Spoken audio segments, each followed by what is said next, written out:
아동 청소년이 포함된 성착취물을 제작하고 유포한 조주빈의 공범. 텔레그램에서 붓다라는 닉네임을 쓰는 만 18살 강훈의 얼굴이 오늘 공개됐습니다. 미성년자에 대한 범죄 피의자 신상정보 공개는 이번이 처음입니다. 성착취가 이뤄진 텔레그램 박사방 가해자들의 신상을 전부 공개해야 한다는 목소리가 커지고 있습니다. 장하지 기자입니다. 수감돼 있던 종로경찰서에서 포승줄에 묶여 고개를 푹 숙이고 나왔지만 한눈에 보기에도 앳돼 보이는 얼굴이 그대로 드러납니다. 텔레그램 박사방 성착취범 조주빈의 공범인 붓다 강훈입니다.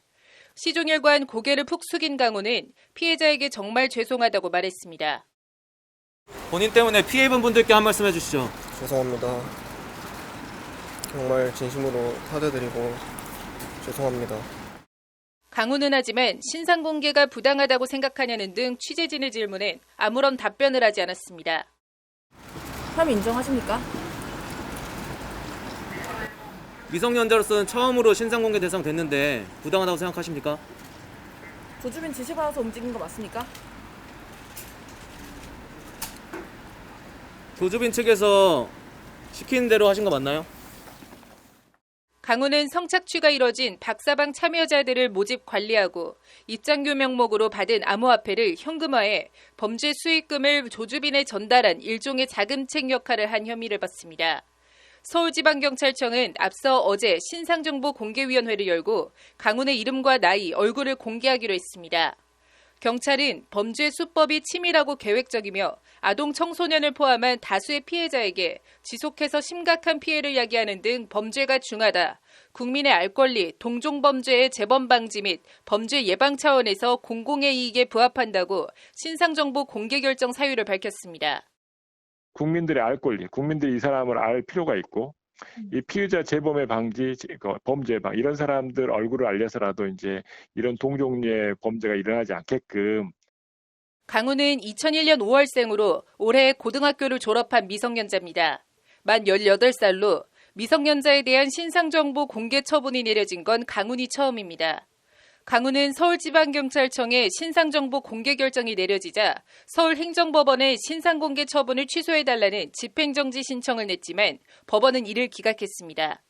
재판부는 공공의 정보에 관한 이익이 강군의 명예, 미성년자인 강군의 장래 등 사익에 비해 압도적으로 우월하므로 피해자인 강군의 신상을 공개할 필요성이 인정된다며 강훈의 신청을 기각했습니다. 강군의 행위, 그로 인한 피해자들의 극심한 피해, 그 행위에 대한 비난 가능성의 정도, 동일한 유형의 범행을 방지해야 할 사회적 필요성이 매우 기묘하다고 재판부는 강조했습니다. 재판부는 강군의 행위는 사회적으로 고도의 해악성을 가진 중대한 범죄에 대한 것일 뿐만 아니라 사회 문화적 측면에서 비범성을 가지는 것이라고 덧붙여 설명했습니다. 미성년자임을 다 감안해도 박사방에서 이뤄진 성착취 범죄 행위가 다른 모든 것을 압도할 만큼 죄질이 불량하고 중하다는 것이 경찰 신상정보공개위원회와 법원의 동일한 판단입니다. 충분한 증거도 있고 이런 거가 계속 발생할 수도 있고 다른 텔레그램 방에서도 그런 게 발생할 수 있으니까 범죄 예방의 필요성도 있고 굉장히 흉악할 뿐만 아니라 너무나 이게 인권을 유린하는 범죄이기 때문에 국민의 알 권리도 보장하는 차원에서.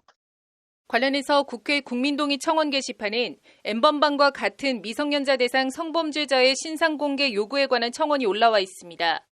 강제로 만들어낸 음란물을 유포해 금전적 이득을 취한 이들은 물론이고 방조하고 조롱하며 함께 2차 가해한 모든 참여자들의 신상을 공개해 엄벌해야 이런 끔찍한 성범죄 재발을 막을 수 있을 것이라는 게 청원 내용입니다.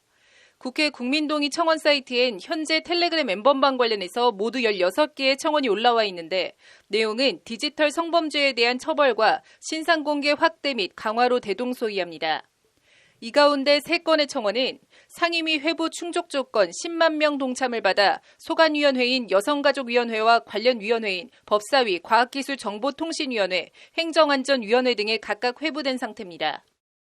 유료 회원 중에 이제 성폭력 범죄와 관련이 있든지 아니면 아동 청소년 음란물을 반포를 했든지 카메라 이용 촬영죄로 그 영상물을 그 SNS 같은데 이제 보냈든지 그렇게 되면 흔히들 말해서 이제 신상 공개가 되는 거예요.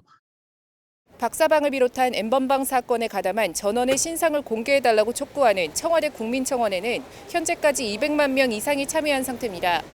하지만 특정 범죄나 행위 가담자에 대한 일률적인 신상정보 공개 부작용을 우려하는 목소리도 있습니다.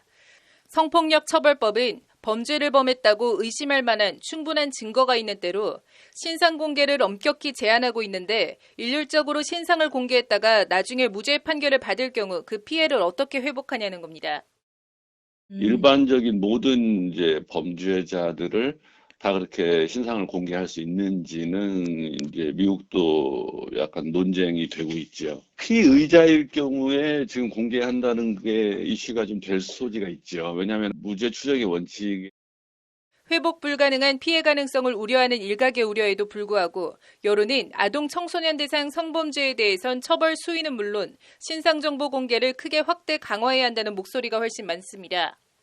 공을 넘겨받은 국회가 특히 21대 국회 절대 의석을 차지한 더불어민주당이 어떤 입장과 결정을 내릴지 주목됩니다. 법률방송 장은지입니다.